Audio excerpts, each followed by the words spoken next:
Hey everybody, this is the fourth episode of the Search Report podcast. My name is Christian Sullivan, and I'm joined here as always with my co-host and father, Rob. Hi everyone.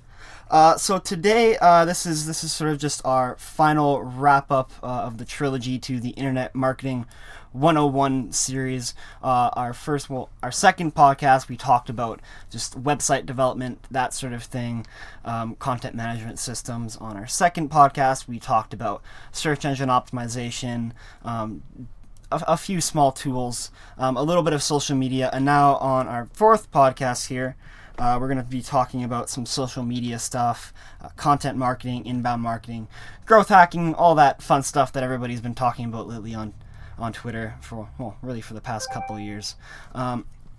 So basically, social media is so complicated. It's almost getting to the point where it's almost as complicated as search engine optimization because they're really both just so involved together, right, Dad? They are. I mean, when to a certain extent, there's a lot of people who think they should be separate. In other words, you do your advertising, your paid advertising, separate from your SEO, which is separate from your social media. But in reality, a really good marketing plan integrates all of them together. They all work together to promote your business for you. Right, exactly, and you want to be doing it almost as organic as possible too. Well, exactly, and the thing is, you can use your social media with your website quite effectively, and actually, that's what you should be doing. Whether it's promoting a blog post on Facebook or just simply a matter of linking to it on Twitter, sharing some images on the various image sharing sites. They all work together, not separately, to promote your, to get your message out there. Right. I feel like lots of the time people just get overwhelmed with all the different social media tools, all the different social media websites out there. There's Facebook, Twitter, Instagram, Vimeo, YouTube, Pinterest, Vine, Tumblr, Snapchat, of course LinkedIn. These are all tools that businesses are finding a way to use, and when you really step back and think about that, it can be kind of mind-boggling. Oh, definitely. I mean, you talk to especially a business owner who's, say, in their mid-40s to late 40s or even early 30s, they look at Facebook as a tool for communicating with friends and family. They don't think of it a way to use to promote their business. Until you tell them you can do things like, you can create a business page in Facebook separate from your personal profile, so you can share your religious beliefs or your political beliefs on your personal Facebook. It doesn't affect your business Facebook, and that's what I try to tell a lot of my business owners. Don't use your personal Facebook to promote your business. Set up a business page. Right, exactly, and especially if your competition is on social media and you're not. You have a big problem there. Well, yeah, and I mean, now from a marketing standpoint, from an SEO standpoint, Facebook puts up a wall around its personal users. So a personal profile is not visible to the search engines, whereas a business profile is. So there's an SEO aspect to having a business page as well. It's like a link from Facebook. Right, exactly. I mean, it's so crazy when you start thinking about it because you have to get very creative, almost in the same way that you have to get super creative with search engine optimization at times, right? Oh, definitely. I mean, each platform has its own unique audience who are looking for different things. You're not going to, necessarily share the same blog post on Facebook and Twitter and YouTube and LinkedIn and everything else. Those are the most effective at social media marketing, are creating individual marketing campaigns for pretty much every platform they use. Right, exactly. I mean, I just have to say that Gary Vaynerchuk, who I believe is one of the greatest guys out there right now, who really knows what he's talking about with social media. I read his book, Jab, Jab, Jab, Right Hook, and I learned just an incredible amount about social media just from reading that book. He's really changing the game and makes people look at it a whole different way. Oh, definitely. And I mean, the thing is, you can play off each social media platform too, and almost like a treasure hunt in a way. You send people from Instagram to your Twitter, your Twitter feed, where then you can feed something from Facebook to them and get them following that to your Facebook and then over to your LinkedIn. Like, the options that are out there for social media marketing are huge, and the different ways you can use it to do different things is just incredible. Yeah, I mean, just use it to build your email list. Just figure out how happy your customers are. Of course, it really drives sales if you're using it the right way.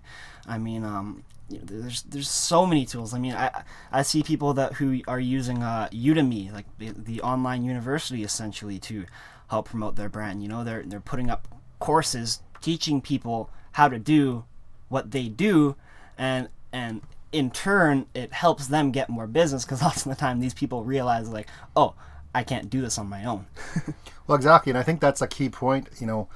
Using social media isn't necessarily for sales; it's for brand building. Too often you see a business and that's all they do is they post our new special this, our new special that. Check us out here, check us out there. Like, some of the worst people for Twitter, in my opinion, are real estate agents, because all they post is listings. It's like, that's great, but I mean, I don't want to see every single listing you've ever had. I want to hear more about you. If I'm going to hire you as a real estate agent and pay you thousands of dollars in commission, I want to know more about you, and I'm not going to learn it from your Twitter feed when all you do is post real estate listings. Right? It's really spammy. In a way it is, because you're feeding people things they don't necessarily want to see. And I bet you, for a lot of real estate agents do have lots of followers, but they probably hire somebody or have automated tools to find those, because most people are just, that's not what they're looking for when they go to social media. They're not looking for just repetitive stuff. They want this new, unique content, something they've never seen before. And if you don't do that, you're going to lose people.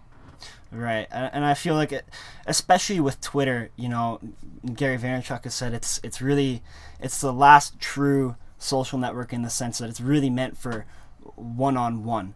It's really great for relationship building, and the title, jab, jab, jab, right hook, you hear people talking a lot about landing that right hook, landing that sale, right, making that money, but that really scares a lot of people away, and it makes a lot of people not really like you. If all you're talking about is landing that sale, you just want their money, you're not going to succeed. You got to be jabbing, you got to be giving them that value, giving them that entertainment, that education. And yeah, if real estate agents, if all they're doing is posting up their listings, that's right hook after right hook after right hook. It's not doing anything. Well, exactly. And I mean, you can still do a soft sell with your social media. Just don't push it so hard, like use YouTube to promote videos about your business. Yeah, for sure. But also do other videos of other things. But then maybe right at the end of the video, put your website up there, or put your picture up there, or your business logo or something. Just make it a much softer sell, and you'll probably get way more customers out of it. Oh yeah, exactly. And nothing's wrong with giving people away, a little bit of your secrets, right? I mean, they're never going to be able to do everything that you can do, and it makes people trust you a little bit more if you give away some of your information. Well, exactly. I mean, you look at the SEO industry. I mean, a lot of SEO firms say, well, they have this secret sauce, and yeah, there's definitely some secrecy involved, but for the most part, you can get yourself started doing your own SEO, whether it's for yourself as a firm or just for your own website. You get a pretty good start just by doing reading, and go to a few of the webmaster forums and read all the articles that are out there, and get a pretty decent idea of what is needed to at least get started. It's not like there's anything secret about what we do. Right. I mean, I've heard you talk a bit about how you have your sort of patented link building secret and all of that stuff, and I mean, I'm sure lots of firms do have their own little techniques that they use, but for the most part, everybody is doing a lot of the same thing. It just comes down to who's better. Well, exactly. Like when it comes to optimizing your website, for example, title tag, description tag. It's no secret. It's just, and some people may say, well, if I write them this way, it works a little better than if I write them this way. Well, great. That's a minor player in the grand scheme of things. But social media is another one of those things where people say, well, I've got the perfect way to promote your business in Facebook. It's like, well, but I'll only charge you $5 to read my secret. It's like, well, if I do enough research, I can find on my own for free. Yeah, I think that's one of the reasons why I really like Gary Vaynerchuk and why I'm talking about him so much, because, in the social media industry, I feel like he's giving away so much value for free. He's that guy in that field that's the best. Just like I feel like you're the guy in the SEO field that's just the best. Well, thanks. But I mean, that's a good point. Okay, so Gary Vaynerchuk, you figure he's the best. How did you find him? I found him through an entrepreneur article on entrepreneur.com that was written about him by somebody else who was following his show and his whole thing. And the author of the article was really into what he was doing, so they had to go on and share everything that he's about to build up his audience. I mean, really, once you get to a certain point, your fans are already helping spread your word. And that's exactly the point of how you use social media. It's considered as something that you may not have thought you need, but social media is a great way to help you find it. I mean, when we talk about search engine marketing, we say the same thing. Like, you're not necessarily going to promote your business in SEO. You're promoting your product or your service. We tell people, my customers, that all the time. Like, putting your business name in your optimization doesn't help you. I mean, if people know who you are already, they're going to find you quite easily. What they're looking for is what you do, what you offer, what you sell. Social media works the same way. You can draw a whole bunch of more followers just from them searching for what you do. Right. A lot of it is just referral based. I mean, whether you look at through social media or just in your local small town of 1,000 people, and you own a small little butcher shop or a little furniture shop or anything really, you want that word to spread around, like, oh, hey, I hear that guy's doing the best job, or anything like that, really. Well, exactly. And again, you can use social media like Facebook to promote your business in non-promotional ways, I guess. Like, for example, if of course we live in Canada, so winter hits us pretty hard here sometimes. So a plumber, for example, might post a video on how to wrap your outside faucets in heat tape, to withstand the cold weather. And so he posts that video on YouTube with a little link to his business, and maybe promotes it on Facebook. And then what he can do is boost that video on Facebook to the Kelowna market, or if he's in Kelowna, for example, like we are, and potentially get a lot more business that way, because people will see that video and say, hey, yeah, that's a good idea. I never thought of that. I'm not quite sure if I can do that. Maybe I'll give this guy a call and see if he can do it for me. Exactly. And that does a lot of things too, though, just beyond that. I mean, that builds up brand value. People look at it like you're giving them value, you're giving them education. Maybe if a person doesn't necessarily need to do that specific job and they don't need a plumber at all, maybe 2 months down the line your pipe bursts and you think, oh no, I need a plumber. But that video will pop in your head of that guy, that name, that specific brand, that plumber, whatever, and you'll go and you'll Google his name, you'll Google his brand, whatever. Maybe you'll see his ad pop up again in Facebook. Whatever it is, it's just, you're playing the long game with social media. Gary Vaynerchuk says that a lot. You're playing the long game. You're not looking to make the sale off this guy right in front of you. You're looking to give this guy in front of you the best experience possible, not necessarily ask for the sale. Hope that guy goes back, tells his cousin what kind of an experience he had. His cousin maybe tells his mom, and then through that way, you close a sale 2 months later. Yeah, I'll give you a couple more examples. A few years ago, a friend and I, we started this blog where we reviewed horror movies. And all we do, actually started out more, he wanted to review the extra features and the DVDs, and I wanted to do the movies. So when we rented a movie, I'd go rent a horror movie and watch it, and I'd write my review on it. It didn't take very long before we started having movie production companies contacting us and saying, hey, we want to send you a DVD copy of our movie before we release it and get you to review it for us. And that way, when it comes out, hits the stores, people can search it and find your review, because at the time there wasn't a lot of people doing horror movie reviews. So we got tons and tons of free stuff from movie companies.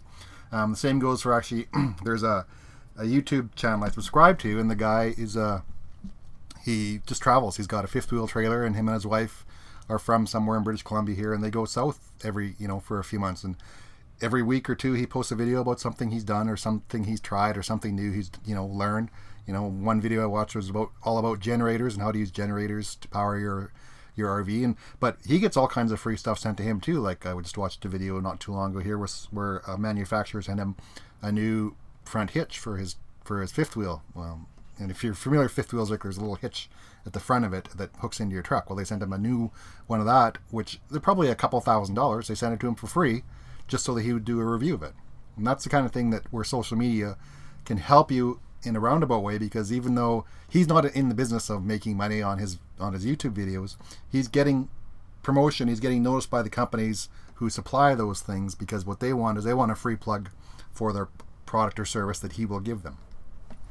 Yeah, and that's really just the crazy thing about what's happening, because back in the day, really, I mean, when you think about just TV shows, that's kind of the whole idea behind commercials. Maybe you put your commercial on a specific TV show where they have a general idea of who's watching that show, even though the Nielsen ratings are kind of skewed in every single way possible. And then through that way, hopefully, this TV show is essentially pitching your brand or product placement and stuff like that. But now, of course, we're getting to the point where you can easily get 1 million followers on Instagram if people really like you. I mean, there's Instagram models, girls that get paid, sent free clothing and big checks just to take selfies. I mean, it's insane. I mean, sure, they have millions of followers, but it's just crazy what's been happening. And yeah, actually, I remember when we were getting all those free movies and stuff like that. I've seen a lot of movies before they came out in theaters. Yeah, and like I say, that's a good example. Like, what does it cost a company to send a girl a shirt that would cost $300 in the store when she has 1 million followers? And even if 1% of those say, "Hey, I want to buy that," look how much they've increased their sales just from sending out one shirt to one person. Like, it's crazy. Yeah, it's the whole landscape is really totally shifting, and I think like that's one of the big reasons why I really wanted to start this podcast, just because you have you kind of have a sort of a unique perspective on the whole internet marketing industry over the last decade, and now I think, of course, just within the last half decade, really since I think 2009, 2010, really since then it's been changing. I mean, it took a little bit longer after Facebook came around to really start having this upward curve for social media, but it's insane. Definitely. I mean, I know when Facebook first came out, when it was available to public, I signed up like right away, and I was on there, and it's like, okay, this is boring. There's nothing here. It wasn't until I started building my network that I was like, it made sense to me. It's like, I'm keeping in touch with people that I haven't seen in 15 years, like people I went to high school with that are on there now. It's like when you see them in person, it's like it was like you just saw them. It wasn't, it's fairly. It changes the way we interact with people, and that's what most businesses need to understand, is that social media is not necessarily a traditional marketing channel, but it is definitely one you need to be aware of and should even just experiment with. Try it a little bit. Like to boost a post on Facebook might cost you $4 or $5. It's really cheap marketing. Yeah, and there's all sorts of articles written and guides on how to have a $5 a day Facebook marketing budget, and that can literally get you, a few thousand clicks. And if you're providing the right offer and you're boosting the right post with the right kind of content, those 2,000 impressions, 2,000 clicks goes a really long way. Well, exactly. Like I think of it, if I spend $5 a day over a week to boost a post on SEO, and it gets me even one client, it's paid for itself more than once. It's just such cheap advertising in that way. And that's if you pay Facebook. I mean, if you do it right, you can, do free promotions through Twitter. I mean, they have their sponsored listings as well, but basically every social media platform has free and paid options. And if you're really good at what you do, you don't have to really pay them any to get the results you need. Yeah, you just work on building up your organic fan base. And that's, of course, bringing in YouTube and podcasts and all that stuff. I mean, podcasts have blown up over the last 5 years. There are podcasts that do $100,000 a month off sponsorships, and then of course they use that fan base and funnel them into merchandising, and they go on and they do live tours, and there's YouTube comedians and YouTube actors who, I mean, like Philip DeFranco, he's giant now, and he's one of these guys who got on YouTube back in the day to just pay for his college tuition, or no, sorry, he wasn't using YouTube to pay for his college tuition, but YouTube was his only entertainment. Starts making just little vlogs talking about pop culture, that kind of thing. 4 or 5 years later, he's one of the biggest YouTubers ever. He's selling merch, he's getting on big shows. It's insane. Yeah, I mean, that's the thing. You look at how many celebrities there are, like, well, celebrities, quote unquote, that are celebrities on YouTube that you've never heard of before. I was watching the news this morning, they were talking about some guy who started out just sharing little tips and tricks on YouTube, and now he's doing a world tour, like a live on stage world tour. I don't know what he's talking about, but the fact that he's getting invited to different places and they're paying him to speak about stuff he's already spoken of and posted YouTube videos, it's amazing. Yeah, it's almost like there's a super like niche market for everything, and that's the one thing you have to realize with social media. Like if you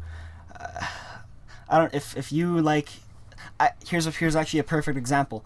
I spent about 3 hours the other night watching videos on what makes up the perfect flag, and this guy I forget the channel, he's written like 3 or 4 ebooks. He's like a published author on flags. Like I forget what the actual name is, but there's an actual study of flags. And yeah, I spent way too long watching this guy's YouTube channel, and I went off into a few other channels, but a few of these people are actually making money from just talking about flags. Yeah, and that's a good example. There's always, like you say, there's niches for everything. You can talk about grass. The different types of grass, the different colors of grass, the different stages of the life cycle of grass, whatever. People will follow you. People will watch it. People will sponsor it. Yeah, if you're good at it, definitely people are gonna sponsor it. I mean, if you have 100,000 subscribers on YouTube, and you're coming out with videos regularly, and you're getting at least like 50 to 60,000 views, I mean, if sponsors aren't coming to you, you have a pretty good chance of selling yourself to sponsors. You know, if you decide that you want to spend the rest of your life talking about flags and stuff like that on YouTube. But I mean, regardless, if you love doing it and you want to make money through that way, go for it. But see, that's actually a really good example, because so this guy has dedicated a YouTube channel to flags. Now, if you're a flag vendor, if you sold world flags and that sort of thing, that's a great way to promote your product right there. Just get into the history of flags and what the colors all mean, how they signify, you know, what the significance of them all, that sort of thing. Like, people are interested in it, and it can build business for you, build your brand recognition, and make you money. Yeah, I think that's one of the biggest things I want to send people away with on this podcast, is that you have to get really, really creative with it. I mean, I've spent so much time just like actually clicking through people's sponsored and boosted ads and stuff like that on Twitter and Instagram and Facebook, wasting their money. But I want to figure out how it works. Like what are the good offers versus what are the crappy offers? What are the successful businesses doing versus what are the crappy businesses doing? All these little things in social media, like how do they affect your business at the end of the day? Like I think about it like it's just social media and internet marketing and everything like that now. It's like one giant puzzle. Yeah, and it's going to be a different formula for every single business in every single market. You know, what one real estate agent in Vancouver does will be different than what a real estate agent in San Clemente, you know, whatever, any other city in the world. It's different. The one thing I wanted to mention, though, too, is if you do get into this market of boosting posts and that sort of thing, use the analytics they provide you. They're going to give you a wealth of information and will tell you what is working, what's not working. You know, YouTube gives you, you know, analytics on how long somebody watched the video for, how many people viewed it, what countries they came from, that sort of thing. So get familiar with those analytics too, because they can really help you fine tune your not only what you're offering in terms of the social media, but who your audience is and how to tailor the message to them. Yeah, great idea. And with that in mind too, like always keep on testing. Like I hear a lot of people, they say, oh, I spent a month advertising on Facebook and it didn't work.